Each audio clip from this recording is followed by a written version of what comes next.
نامور سعودی عالم دین الشیخ سلمان عودہ کی اہلیہ کا روڈ ایکسیڈنٹ میں انتقال ہو گیا تو وہ بہت زیادہ غمزدہ ہوئے۔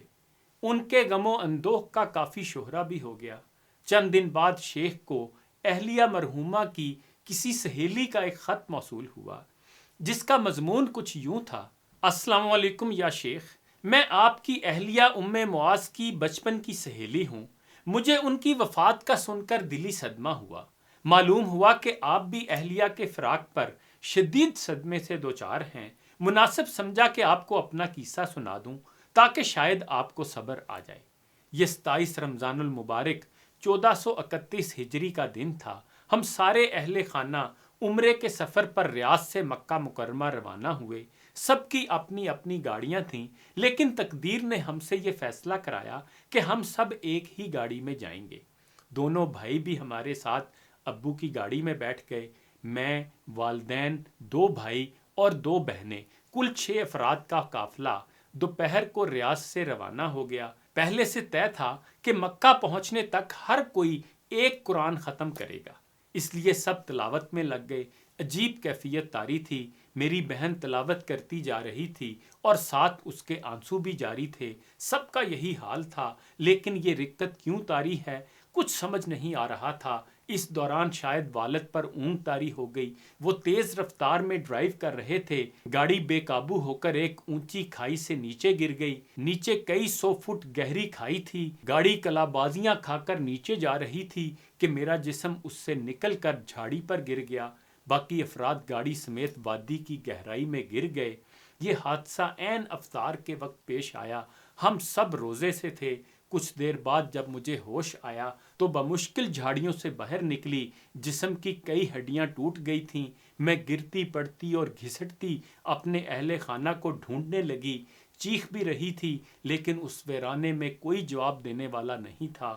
اب تک اندھیرا چھا چکا تھا اور جنگلی جانوروں کی آوازیں آنا شروع ہو گئی تھیں، جس سے ماحول کی ہیبت میں اضافہ ہو رہا تھا۔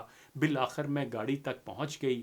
پہلے بھائیوں کے پاس جا کر انہیں ٹٹول کر دیکھا تو دونوں دنیا سے رخصت ہو چکے تھے۔ پھر ماں کے پاس گئی تو وہ بھی اپنے عبایا کو کفن بنا کر دنیا کو الوداع کہہ چکی تھیں۔ یہی حال بہن کا تھا۔ ان سب کی شہادت کی انگلی اٹھی ہوئی تھی۔ والد صاحب کو ہلا کر دیکھا تو وہ زندہ تھے۔ میری خوشی کا کوئی ٹھکانہ نہ رہا کہ کوئی تو بچا ہوا ہے۔ میں نے انہیں سینے سے لگایا، لیکن ان کی بھی سانس اکھڑ رہی تھی۔ کہا کہ میری آخری وصیت یہ ہے کہ کسی طرح روڈ پر پہنچ کر کسی کو مدد کے لیے پکارو، اکیلی مت رہو، یہاں جنگلی کتے لگڑ بگڑ بہت ہوتے ہیں۔ کچھ دیر بعد وہ کلمہ شہادت پڑھتے ہوئے رخصت ہو گئے۔ اب میں اکیلی رہ گئی۔ باقی 5 لاشیں میں خود زخموں سے چور روڈ پر جانے کی کوشش کی، لیکن پہاڑ پر چڑھنا ممکن نہ تھا۔ میں گر کر بے ہوش ہو گئی۔ وہ رات اور اگلا پورا دن گزر گیا۔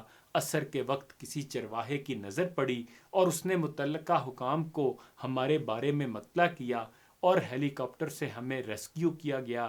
میں اگلے 5 ماہ تک بے ہوش رہی۔ 2 سال تک کینیڈا میں میرا علاج ہوتا رہا۔ سر اور گردن کی ہڈی ٹوٹ گئی تھی۔ ریڑھ کی ہڈی میں بھی فریکچر آیا تھا۔ اس حادثے سے میں بانجھ ہو گئی اور نعمت اولاد سے ہمیشہ کے لیے محروم۔